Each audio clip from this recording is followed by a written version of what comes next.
오늘 하나님의 말씀 열왕기상 20장입니다. 열왕기상 20장 1절에서 21절까지의 말씀입니다. 구약성경 550쪽입니다.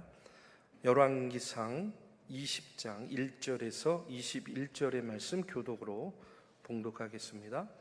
아람의 베나닷 왕이 그의 군대를 다 모으니 왕 32명이 그와 함께 있고 또 말과 병거들이 있더라. 이에 올라가서 사마리아를 에워싸고 그곳을 치며 사자들을 성 안에 있는 이스라엘의 아합 왕에게 보내 이르기를 베나닷이 그에게 이르되 내 은금은 내 것이요 내 아내들과 내 자녀들의 아름다운 자도 내 것이니라 하매 이스라엘의 왕이 대답하여 말하기를 내 주 왕이여 왕의 말씀같이 나와 내 것은 다 왕의 것이니이다 하였더니 사신들이 다시 와서 이르되 베나닷이 이르노라 내가 이미 내게 사람을 보내어 말하기를 너는 내 은금과 아내들과 자녀들을 내게 넘기라 하였거니와 내일 이맘때에 내가 내 신하들을 내게 보내리니 그들이 내 집과 내 신하들의 집을 수색하여 내 눈이 기뻐하는 것을 그들의 손으로 잡아 가져가리라 한지라. 이에 이스라엘 왕이 나라의 장로를 다 불러 이르되 너희는 이 사람이 악을 도모하고 있는 줄을 자세히 알라. 그가 내 아내들과 내 자녀들과 내 은금을 빼앗으려고 사람을 내게 보냈으나 내가 거절하지 못하였노라. 모든 장로와 백성들이 다 왕께 아뢰되 왕은 듣지도 말고 허락하지도 마옵소서 한지라. 그러므로 왕이 베나닷의 사신들에게 이르되 너희는 내 주 왕께 말하기를 왕이 처음에 보내 종에게 구하신 것은 내가 다 그대로 하려니와 이것은 내가 할 수 없나이다 하라니 사자들이 돌아가서 보고하니라. 그때 베나닷이 다시 그에게 사람을 보내어 이르되 사마리아에 부스러진 것이 나를 따르는 백성의 무리의 손에 채우기에 족할 것 같으면 신들이 내게 벌 위에 벌을 내림이 마땅하니라 하매 이스라엘 왕이 대답하여 이르되 갑옷 입는 자가 갑옷 벗는 자같이 자랑하지 못할 것이라 하라 하니라. 그때 베나닷이 왕들과 장막에서 마시다가 이 말을 듣고 그의 신하들에게 이르되 너희는 진영을 치라 하매 곧 성읍을 향하여 진영을 치니라. 한 선지자가 이스라엘의 아합 왕에게 나아가서 이르되 여호와의 말씀이 내가 이 큰 무리를 보느냐 내가 오늘 그들을 내 손에 넘기리니 너는 내가 여호와인 줄을 알리라 하셨나이다. 아합이 이르되 누구를 통하여 그렇게 하시리이까 대답하되 여호와의 말씀이 각 지방 고관의 청년들로 하리라 하셨나이다. 아합이 이르되 누가 싸움을 시작하리이까 대답하되 왕이니이다. 아합이 이에 각 지방 고관의 청년들을 계수하니 232명이요 그 외의 모든 백성 곧 이스라엘의 모든 자손을 계수하니 7,000명이더라. 그들이 정오에 나가니 베나닷은 장막에서 돕는 왕 32명과 더불어 마시고 취한 중이라. 각 지방의 고관의 청년들이 먼저 나아갔더라. 베나닷이 정탐꾼을 보냈더니 그들이 보고하여 이르되 사마리아에서 사람들이 나오더이다 하매 그가 이르되 화친하러 나올지라도 사로잡고 싸우러 나올지라도 사로잡으라. 각 지방 고관의 청년들과 그들을 따르는 군대가 성읍에서 나가서 각각 적군을 쳐 죽임에 아람 사람이 도망하는지라. 이스라엘이 쫓으니 아람 왕 베나닷이 말을 타고 마병과 더불어 도망하여 피하니라. 이스라엘 왕이 나아가서 말과 병거를 치고 또 아람 사람을 쳐서 크게 이겼더라. 아멘.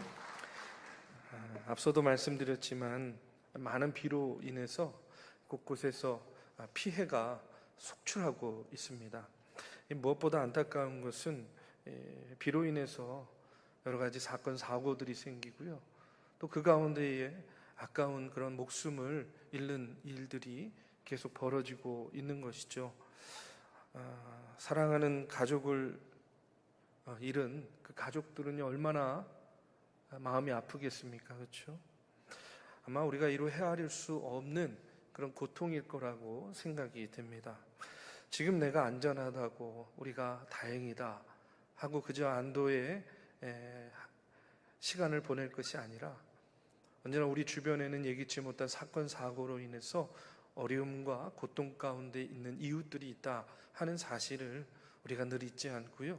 우리가 눈을 들어서 하늘을 보고 또 눈을 들여서 우리의 주변을 보면서 지금 예기치 못한 어려움 가운데 그 고통 가운데 신음하는 이들을 위해서 우리가 긍휼한 마음을 가지고 또 함께 아픔도 나누고 기도해 주시는 그런 우리 중앙의 성도님들 되시기를 바랍니다.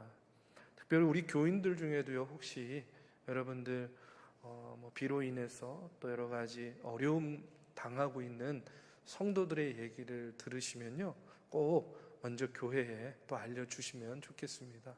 그러면 또 상황도 살피고 어떤 식으로든지 또 도울 수 있을지도 우리가 함께 마음을 모을 수 있으니까 혹 주변에 우리 교인들 가운데 그런 어려움에 있는 분들이 있으면 또 알려주시기를 바랍니다.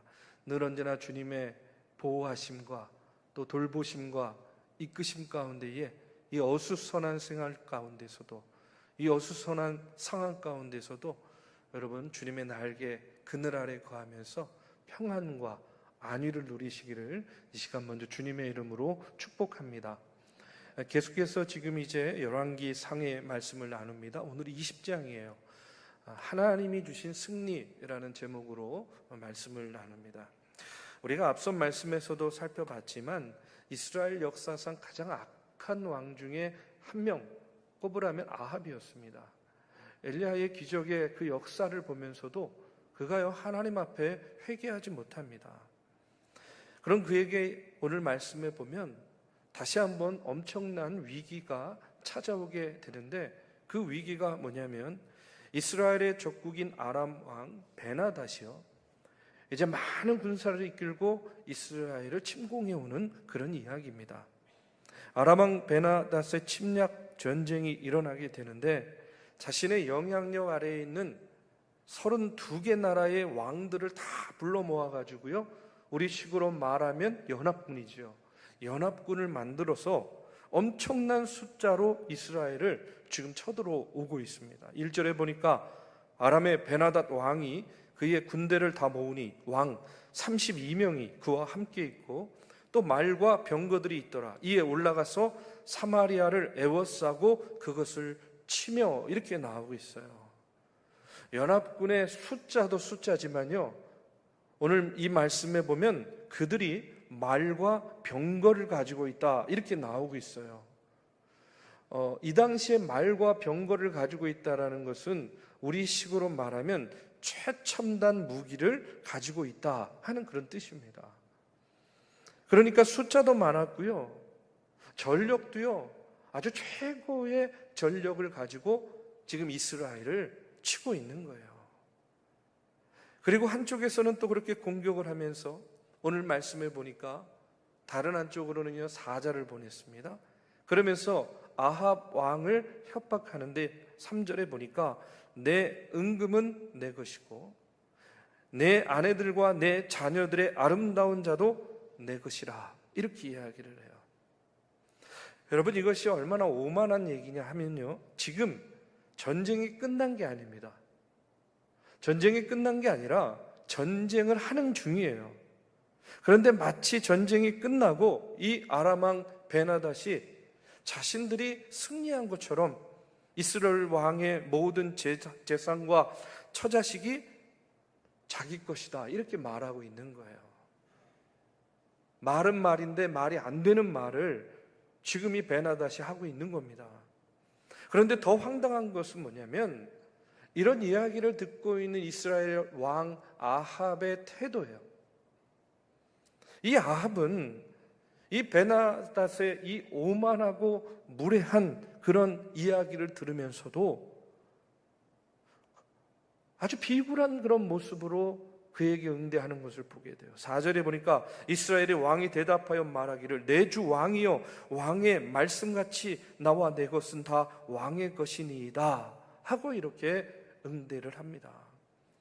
아합은요 베나닷의 사자들이 와서 이렇게 무례한 말, 이 오만한 말을 전하고 있는데도 꼼짝을 못하고요 고개를 숙이는 거예요. 참 이스라엘 백성들 불쌍하다 하는 그런 생각이 듭니다.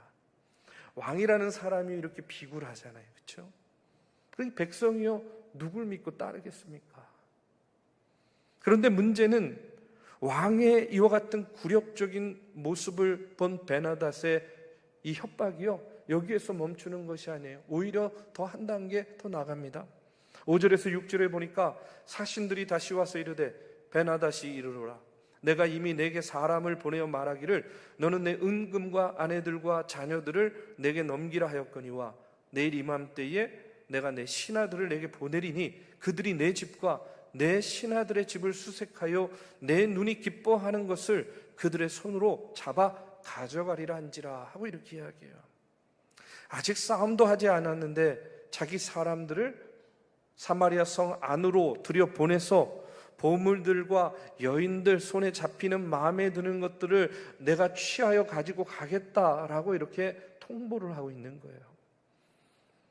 여러분, 아합이요 처음부터 베나닷의 오만한 요구를 거절하고 강하게 거부해야 됐는데 겁에 질려가지고요 비굴한 태도를 보이니까 어떻게 됩니까? 더 큰 화를 자초하게 되는 것이죠. 여러분, 사실 생각해 보면 아합은 앞선 말씀에서 엘리야를 통해서 하나님의 그 엄청난 기적을 자기 눈으로 똑똑히 지켜봤어요. 그렇죠? 그런데 그 놀라운 기적의 역사를 눈앞에서 보면서도 하나님을 두려워하지 않았습니다. 그런데 지금 이 대적 앞에서 아람 왕 베나닷 앞에서 벌벌 떨면서 무기력한 모습과 태도를 보이는 것을 보면요 참 우상 숭배자 아합의 이 찌질한 왕의 모습을 보게 되는 거예요. 그동안 그가 그토록 섬기던 그들이 그토록 믿었던 여러분 우상들은요 도대체 지금 뭘 하고 있는 겁니까? 어떤 도움을 주고 있습니까? 여러분, 우상을 섬기는 사람들의 특징을요 오늘 이 아합의 모습을 통해서 다시 한번 보게 돼요. 평소에 그토록 시간을 투자합니다. 돈을 투자합니다. 열정을 투자합니다. 그렇게 믿고 따랐던 우상들. 그러나 위기의 순간에 그 우상들은요 아무런 도움이 되지 못하는 것이죠. 여러분, 평소에 하나님께 순종하지 않고 자기를 위해서 이처럼 우상을 섬기는 사람은 위기의 순간에 비굴해지고 위기의 순간에 무력해지는 것을요 여러 번 보게 됩니다. 여러분, 이단의 교주들 한번 보십시오. 자신이 메시아다, 자신이 예수다, 별의별 얘기 다 하죠. 내가 하나님이다 그러면서 신도들을 미혹합니다. 그런데요 그러다가 막상 잡혀갈 때 보면요 얼마나 그 모습이 비굴하고 얼마나 그 모습이 찌질한지 몰라요. 나는 그런 얘기 한 적이 없대요. 예? 나는요 병이 있어서 아프대요. 그리고요 정명석 같은 경우는요 보니까요 중국 공안한테 잡혔을 때는요 막 그 앞에서 막 이러면서요 제가 참 창피해가지고 흉내도 못 내겠어요. 막 이러면서 막 이상한 짓을 하는 거예요. 자기는 정상이 아닌 사람처럼. 참 못났죠.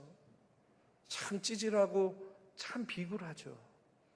그런데 그런 인간들을 여전히 교주라고 아직도 떠받고 믿고 있는 사람들을 보면서 무슨 생각이 드냐면 쉬어도 단단히 쉬었구나. 귀신이 단단히 쉬었으니까 저런 비굴한 모습을 눈앞에 보고도 아니 그렇게 만천하에 드러난 모습을 보고도 여전히 깨닫지 못하고 추종하고 따르는 것 아니겠습니까?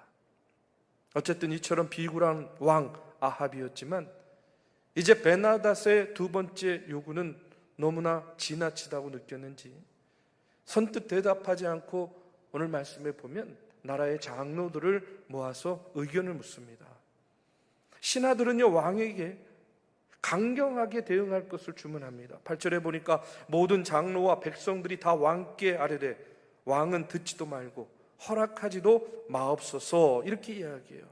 용기를 얻었습니다. 이제 아합이 사람을 보내서 베나닷의 이 두 번째 요구를 거절하죠. 그런데 그 거절하는 말도요, 좀 당당하게 하면 좋은데 왕이잖아요. 그런데요, 굉장히 비굴하게 이야기해요. 9절에 보니까 왕이 베나닷의 사신들에게 이르되 너희는 내 주 왕께 말하기를 왕이 처음에 보내 종에게 구하신 것은 내가 다 그대로 하려니와 이것은 내가 할 수 없나이다 하라 하니 사자들이 돌아가서 보고하니라. 이렇게 나와요. 베나닷을 가리켜서 뭐라고 이야기합니까? 내 주래요. 내 주 왕이라고 불러요. 그리고 자기는요 종이랍니다. 이거 겸손도 아니고요. 예? 하나님의 자녀로 가져서는 안 되는 참 비굴하고 열등한 모습을 이 아라방 앞에서 아합이 보여주고 있는 거예요. 이제 아합의 대답을 들은 베나닷이 이스라엘을 공격해서 진멸해 버리겠다 또 위협을 합니다. 10절 11절에 보니까 베나닷이 다시 그에게 사람을 보내어 이르되 사마리아에 부스러진 것이 나를 따르는 백성의 무리의 손에 채우기에 족할 것 같으면 신들이 내게 벌 위에 벌을 내림이 마땅하니라 하며 이스라엘 왕이 대답하여 이르되 갑옷 입는 자가 갑옷 벗는 자 같이 자랑하지 못할 것이라 하라 하니라. 이렇게 나와요. 베나닷의 위협에 대해 아합이요 좀 자존심이 상한 것 같아요. 이제 맞받아칩니다. 뭐라고 이야기하냐면 오늘 11절에 보면 갑옷 입는 자가 갑옷 벗는 자 같이 자랑하지 못할 것이라. 이게요 그 당시의 속담입니다. 우리식으로 말하면 길고 짧은 것 대봐야 안다는 이야기예요. 길고 짧은 것 대봐야 안다. 아니 좀 진작 좀 이렇게 좀 나오지. 그렇죠? 진짜로 붙어보기 전에는 아무도 전쟁의 승패를 장담할 수 없으니까 전쟁이 끝나기 전에 큰 소리 치지 말라는 것을 이야기하는 거예요. 여러분 쥐도 구석에 몰리면 고양이 문다고 그러지 않습니까? 아합이요 의외로 강하게 나오니까 베나닷이 드디어 연합군에게 공격을 하도록 명령을 합니다. 전쟁이 이제 시작되는 거예요. 이제 성 앞으로 몰려와서 공격 태세를 갖추는 그런 적군 아람의 군대를 보면서 이스라엘 백성들이요 얼마나 두려움 가운데 떨었겠습니까? 근데 그 순간에 반전의 이야기가 시작됩니다. 어떤 반전이 일어나냐면 그 순간에 하나님께서 개입을 하시는 거예요. 하나님께서 개입을 하십니다. 그리고 하나님께서 한 선지자를 이제 보내셔서 아합에게 이야기합니다. 한 선지자가 이스라엘의 아합 왕에게 나아가서 이르되 여호와의 말씀이 내가 이 큰 무리를 보느냐 내가 오늘 그들을 내 손에 넘기리니 너는 내가 여호와인 줄을 알리라 하셨나이다. 이렇게 이야기해요. 하나님께서는요 이제 아람의 군대를 보면서 저들의 공격 앞에 두렵고 떨고 있는 이스라엘 백성들에게 뭐라고 이야기하냐면 그들을 내 손에 넘기겠다 이렇게 이야기해요. 이게 무슨 말씀입니까? 이 전쟁에서 너희들이 승리하게 해주시겠다는 거예요. 아합과 이스라엘에게 하나님께서 이와 같은 승리의 약속을 해주시고 계세요. 그런데 저는 이 말씀을 묵상하면서 한 가지 드는 의문이 있어요. 그것이 뭐냐면 이런 겁니다. 하나님 믿지도 않고 우상 숭배에 빠진 이 아합과 이스라엘 백성들에게 하나님은 왜 이렇게 친히 전쟁에 개입하셔서 아니 오히려 승리를 약속하고 계시는가? 이유가 무엇일까?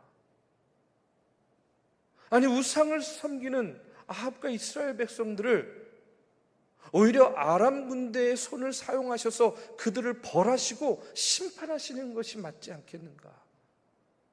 그런데 어찌된 일인지 이 절체절명의 위기의 순간에 하나님께서 친히 개입하셔서 선지자로 하여금 뭐라고 이야기합니까? 저들을 내 손에 넘겨주겠다 승리의 약속을 하고 계신단 말이에요. 이유가 뭐겠는가?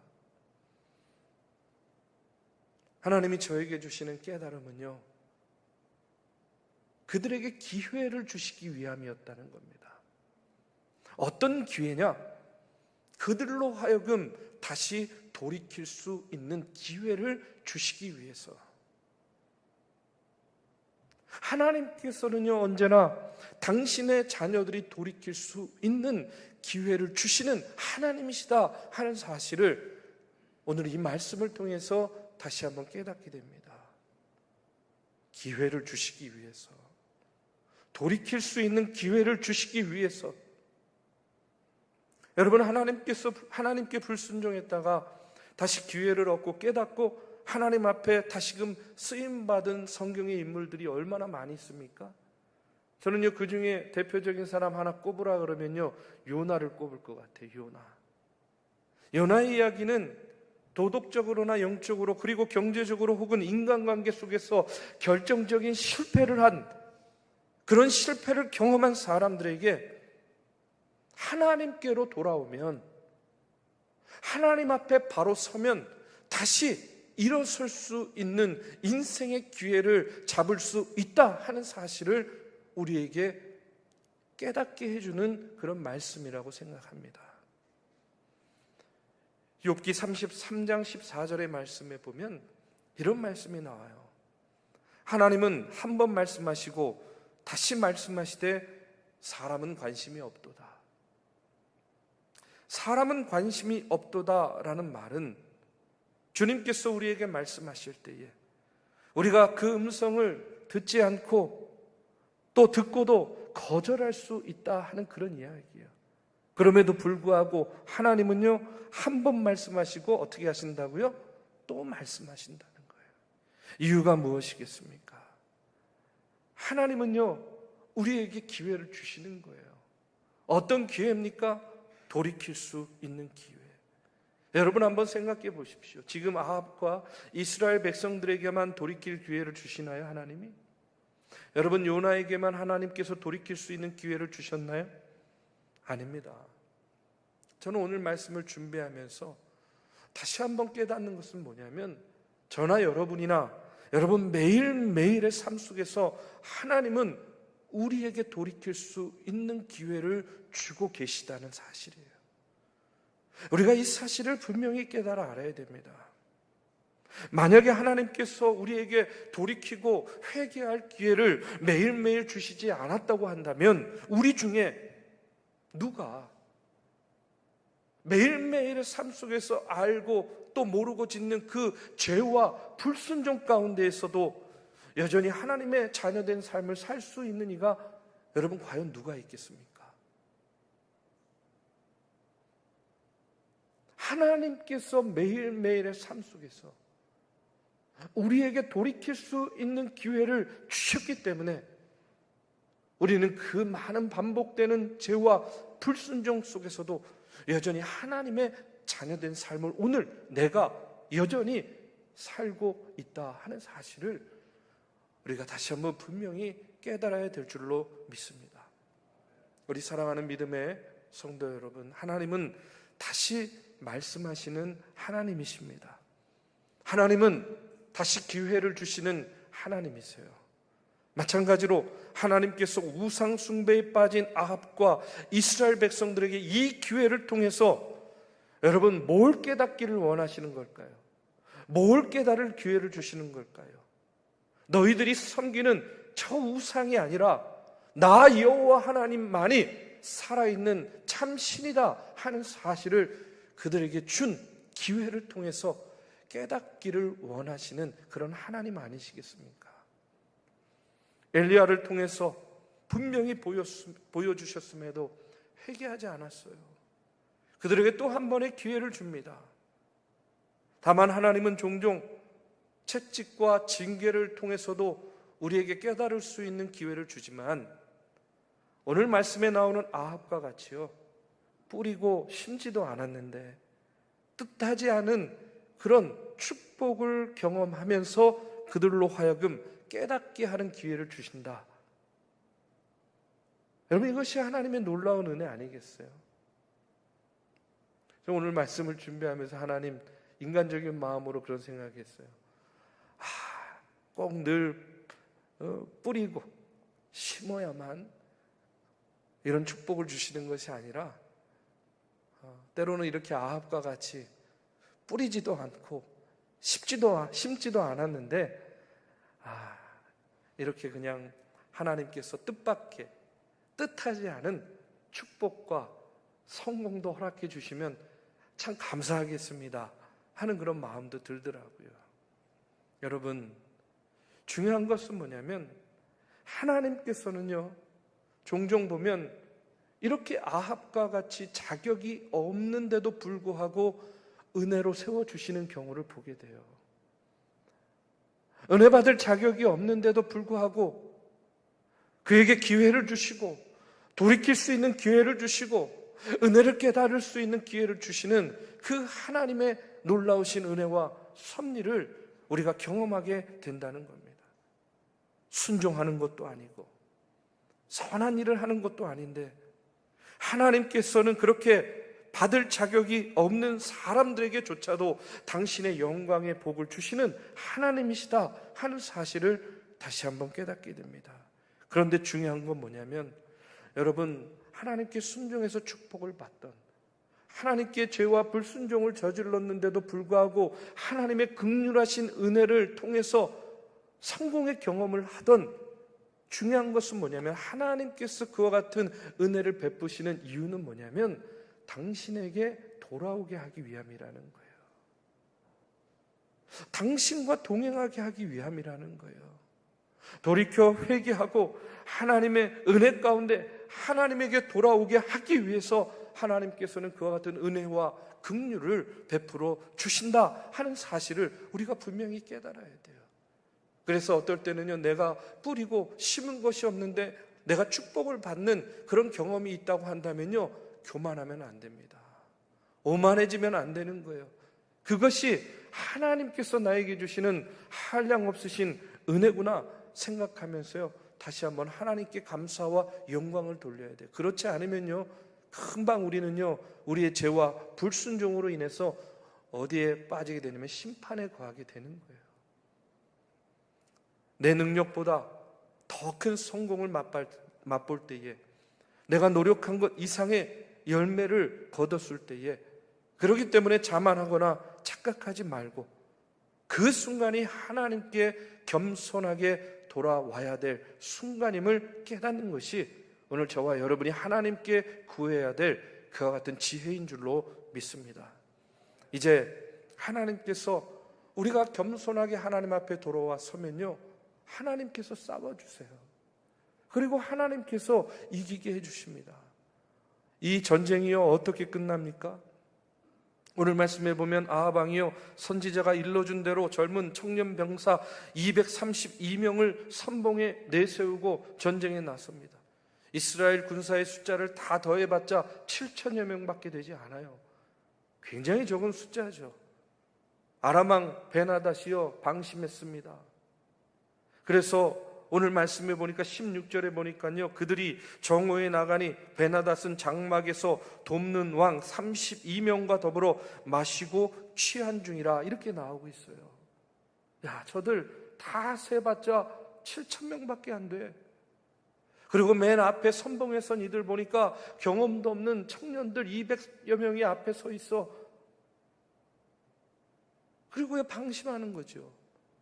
그래서 여러분, 이들이요, 뭐 하고 있었다고요? 술에 취해 있었다는 거예요. 그 결과 그 많은 군사를 잃고 하나님의 도우심과 하나님의 이끄심 가운데에 이스라엘이요, 승리하게 되는 그런 이야기로 끝나게 됩니다.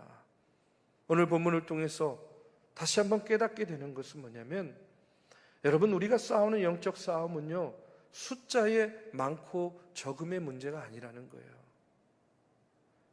사무엘상 14장 6절에도 보면 이런 말씀이 나옵니다.